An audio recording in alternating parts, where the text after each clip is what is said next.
لڑکی کے جو کنکر توڑنے کی وجہ سے، کوٹنے کی وجہ سے اس کے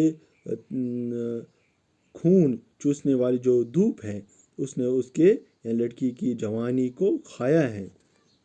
گویا شدید گرمی سے کنکر کی نبض میں اٹھتی ہوئی جوانی کا لہو، یعنی گویا شدید گرمی سے وہ پسینہ پسینہ ہو گئی ہے اور اس کا خون پسینہ کنکریوں پر گر کر ان پر سوکھ جاتا ہے۔ دھوپ میں لہرا رہی ہے کاکل عنبر سرشست، ہو رہا ہے کم سنی کا سوچ جزوے سنگ و خشت۔ متکلم کہتے ہیں کہ اس کے یعنی لڑکی کے خوشبودار سر کے بال ماتھے کی طرف آ رہے ہیں، دھوپ میں لہرا رہے ہیں۔ کاکل کہتے ہیں جو دھوپ میں جو بال نیچے آتے ہیں وہ لہرا رہے ہیں، وہ دھوپ میں لہرا رہے ہیں۔ اس کی کم عمری سوچ اینٹوں اور پتھروں کا حصہ بن گئی ہے، یعنی پتھروں کا اس کی کم عمری سوچ اینٹوں اور پتھروں کی طرف زیادہ مائل ہے، یعنی اس کا کوئی خیال نہیں ہے کہ میرے بال سر سے باہر آئے ہیں، یعنی نیچے آ گئے ہیں، یعنی اس کا خیال پتھروں توڑنے پر مرکوز ہے نہ کہ بالوں کی طرف۔ پی رہی ہیں سرخ کرنیں مہر آتش بار کی، نرگسی آنکھوں کا رس میں چمپی رخسار کی۔ متکلم کہتے ہیں کہ آگ برساتے ہوئے سورج کی کرنیں اس کی نرگس جیسی خوبصورت آنکھوں کا رس اور اس کے گالوں کی شراب پی رہی ہے، یعنی تیز دھوپ اس کی آنکھوں کی خوبصورتی اور سرخ و سفید گالوں کی تازگی ختم کر رہی ہے۔ پی رہی ہیں سرخ کرنیں مہر آتش بار کی، یعنی جو اس کے گال ہیں نرگسی جیسی خوبصورت آنکھوں کا رس جو ہے وہ کون پی رہا ہے، اور اس کے گالوں کی شراب پی رہے ہیں، یعنی وہ دھوپ وہ پی رہی ہے، یعنی تیز دھوپ اس کی آنکھوں کی خوبصورت اور سرخ و سفید گالوں کی تازگی جوانی کو ختم کر رہی ہے۔ غم کے بادل خاک نازک پہ ہیں چھائے ہوئے، عارض رنگین ہیں یا دو پھول مرجھائے ہوئے۔ متکلم کہتے ہیں یعنی نقاد کہتے ہیں، شاعر کہتے ہیں غم اور مصیبت کے بادل اس کی نازک طبیعت پر چھائے ہوئے ہیں اور اس کے رنگین گال مرجھائے پھول نظر آتے ہیں۔ وہ لڑکی کس قدر تکلیف اور اذیت کی شکار ہے، یعنی کتنا غم ہے اس میں، کتنی تکلیفیں وہ اٹھا رہی ہے مزدوری کرتے کرتے۔ چتڑوں میں دیدائے ہے روائے غمگین شباب، ابر کے آوارہ ٹکڑوں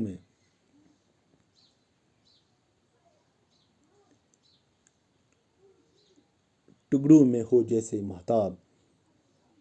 متکلم کہتے ہیں کہ لڑکی کے پھٹے پرانے کپڑوں سے اس کی مصیبت زدہ شباب کی جھلکی دیکھی جا سکتی ہے۔ جس طرح متحرک بادلوں میں سے چاند نظر آتا ہے، یعنی جس طرح بادلوں میں سے چاند نظر آتا ہے، اسی طرح لڑکی بھی ان پھٹے ہوئے کپڑوں میں نظر آ رہی ہے، خوبصورت نظر آ رہی ہے۔ اف یہ ناداری میرے سینے سے اٹھتا ہے دھواں، آہ اے افلاس کے مارے ہوئے ہندوستان۔ یہاں متکلم اپنے نوجوانوں سے مخاطب ہو کر کہتے ہیں، ہندوستان کے نوجوانوں سے مخاطب ہو کر کہتے ہیں، نوجوان دوشیزہ کو اس حالت میں مزدوری کرتے دیکھ کر، اس نوجوان دوشیزہ کو یعنی اس لڑکی کو مزدوری کرتے، اس جوان لڑکی کو مزدوری کرتے ہوئے شاعر کا دل دکھی ہو جاتا ہے اور وہ ملک سے شکایت یعنی ملک کے لوگوں سے شکایت کرتا ہے، جوانوں سے شکایت کرتا ہے کہ اس میں کس قدر غربت ہے، یعنی یہ کیسی غربت ہے کہ ایک خوبصورت لڑکی مزدوری کر رہی ہے۔ اگر ملک غریب نہ ہوتا، اگر ملک میں غریبی نہ ہوتی تو صنف نازک کو راستے پر مزدور کرنے کی ضرورت نہ پڑتی، یعنی صنف نازک کہتے ہیں لڑکی کو، یعنی اگر ملک میں غریبی نہ ہوتی تو عورتیں کیوں مزدوری کرتی، تو ان کو کیا ضرورت پڑتی مزدوری کرنے کی۔ حسن آپ میرے ساتھ بنی رہے گا۔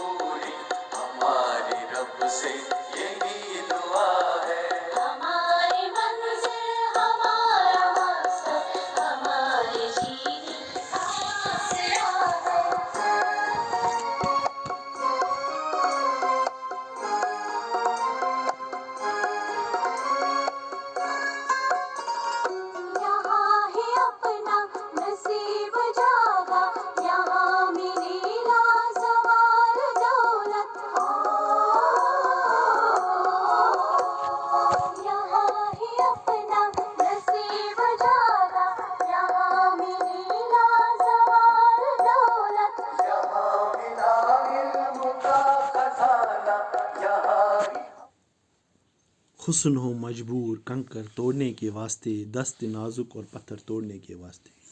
متکلم یہاں پر پھر سے جوانوں سے مخاطب ہو کر، یعنی ہندوستان کے عوام سے مخاطب ہو کر کہتے ہیں کہ ایک حسین لڑکی حالات سے مجبور ہو کر کنکر توڑنے اور اپنے نازک ہاتھوں سے اس قدر مشقت کا کام کر رہی ہے، یعنی محنت کر رہی ہے، مشکل کام کر رہی ہے، یہ کیسی دکھ کی بات ہے، یہ نہایت ہی دکھ کی بات ہے۔ فکر سے جھک جائے وہ گردن تف اے لیلائے و نہر، جس میں ہونا چاہیے فنوں کا ایک ہلکا سا ہار۔ متکلم یہاں پر کہتے ہیں جس نازک گردن میں، یعنی جس نازک گردن میں پھولوں کا ہار ہونا چاہیے تھا، وہ فکر و پریشانی اور تکلیف کی وجہ سے جھک گئی ہے۔ افسوس ہے آج کے اس دور پر۔ متکلم کہتے ہیں فکر سے جھک جائے وہ گردن تف اے لیلائے و نہر، یعنی فکر کی وجہ سے، یعنی غریبی کی وجہ سے جس گردن میں پھولوں کا ہار ہونا چاہیے، مالا ہونی چاہیے، وہ فکر اور پریشان تکلیف سے جھک گئی ہے، تکلیف کی وجہ سے جھک گئی ہے۔ افسوس ہے آج کے اس یعنی لوگوں پر افسوس ہے، دنیا کی اس ہندوستان کے لوگوں پر افسوس ہے کہ ایک خوبصورت ایک جوان لڑکی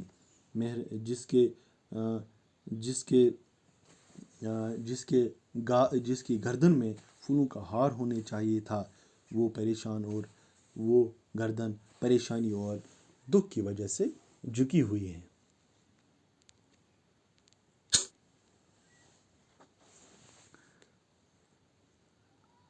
آسمان جان طرب کو وقف رنج ویری کریں، صنف نازک بھوک سے تنگ آ کر مزدوری کریں۔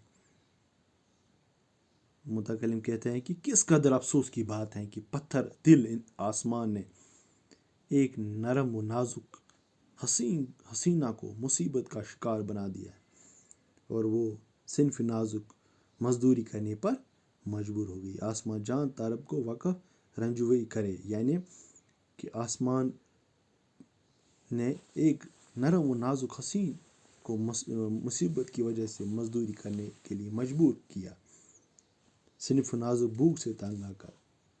یہ جو لڑکی ہے تنگ آ کر، صنف نازک تنگ آ کر، زندگی سے تنگ آ کر، اس لیے مجبوراً وہ مزدوری کر رہی ہے۔ نازکی سے جو اٹھا سکتی نہ ہو کاجل کا بار، ان سبک پلکوں پہ بیٹھے راہ کا بوجھ غبار۔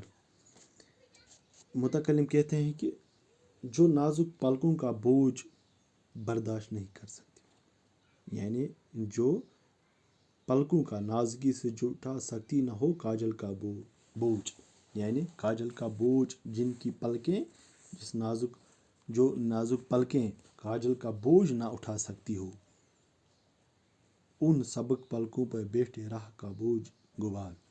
ان ہلکی سی حسین پلکوں پر راستے کا گرد غبار اور دھواں جمی ہوئی ہے۔ کیوں فلک مجبور ہوا آنسو بہانے کے لیے، انگڑائیاں ہو جو دلوں میں ڈوب جانے کے لیے۔ متکلم کہتے ہیں کہ آسمان سے مخاطب ہو کر کہتا ہے، اے آسمان جو جادو بری آنکھیں دلوں میں ڈوب جانے کے لیے ہو، یعنی جو آنکھیں دل میں ڈوب جانے کے لیے ہو، وہ آنسو بہانے اور زار و کرتار رونے پر مجبور ہوتی ہیں۔ کیا یہ ظلم و ناانصافی نہیں ہے کہ جو آنکھیں دل میں ڈوب جانے کے لیے ہیں، کہ وہ آنکھیں آنسو بہائیں، روئے، زار زار روئے؟ کیا یہ ظلم نہیں ہے؟ کیا یہ ناانصافی نہیں ہے؟ یعنی متکلم اس میں کہتے ہیں کیوں فلک مجبور ہو آنسو بہانے کے لیے، انگڑائیاں ہوں جو دلوں میں ڈوب جانے کے لیے، یعنی جو آنکھیں جادو بری آنکھیں دلوں میں ڈوب جانے کے لیے، وہ آنسو بہانے کے لیے آنسو بہا رہی ہے، زار زار رو رہی ہے۔ کیا یہ ظلم نہیں ہے؟ کیا یہ ناانصافی نہیں ہے؟ مفلسی چھانے اسے قہر و غضب کے واسطے، جس کا مکھڑا ہو شبستان طرب کے واسطے۔ افسوس، متکلم کہتے ہیں کہ افسوس کا مقام ہے جو چہرہ شبستان طرب کی زینت تھا، اسے غریبی اور تنگ دستی نے مصیبت اور عذابوں کے لیے منتخب کیا۔ یعنی جو چہرہ شبستان، یعنی جو چہرہ خوبصورت تھا، اسے مزدوری کرنی پڑی۔ یہ کیسی مصیبت ہے۔ فطر خشکی سے وہ لب ترسیں تکلم کے لیے، جن کو قدرت نے تراشا ہو تبسم کے لیے۔ جو ہونٹوں کو قدرت نے مسکراہٹ بکھرنے کے لیے بنایا تھا۔ فطر خشکی سے وہ لب ترسے تکلم کے لیے، یعنی جو ہونٹ ہنسنے کے لیے، مسکراہٹ کے لیے قدرت نے بنائے تھے، اللہ تعالیٰ نے بنائے تھے، اس نازک کے لیے، وہ مشقت اور مصیبت کی وجہ سے اس قدر سوکھ گئے ہیں۔ وہ ہونٹ کتنے سوکھ گئے ہیں کہ بات کرنے کے لیے بھی ترستے ہیں، کہ وہ تکلم یعنی بات کرنے کے لیے وہ بھی ترستے ہیں، یعنی ان میں بات کرنے کی بھی سکت باقی نہیں رہی ہے۔ دست نازک کو رسن سے اب چھڑانا چاہیے، اس کلائی میں تو کنگن جگ بگانا چاہیے۔ آخر میں کہتے ہیں متکلم، یہ ہم پر لازمی ہے کہ ان نازک ہاتھوں کو مصیبت اور عذابوں سے آزاد کریں۔ اب مزید یہ ہاتھ کنکر نہ توڑے، بلکہ ان میں خوبصورت اور چمکے کنگن اور چوڑیاں ہوں۔ گویا صنف نازک کو یعنی عورت کو ہر طرح کا تحفہ اور احترام حاصل ہو، اور اس کی مظلومیت کا دور ختم ہو جائے۔ تو یہ تھی ایک خوبصورت نظم جو جوش ملی آبادی نے لکھی تھی، تو اس کا میں نے آپ کے سامنے مطالعہ بھی کیا اور نظم کے اشعاروں کی تشریح بھی کی۔ تو انشاءاللہ اگلی کلاس میں آپ کے ساتھ پھر روبرو ہو جائیں گے۔ تب تک کے لیے دیجیے اجازت۔ اللہ نگہبان۔ السلام علیکم۔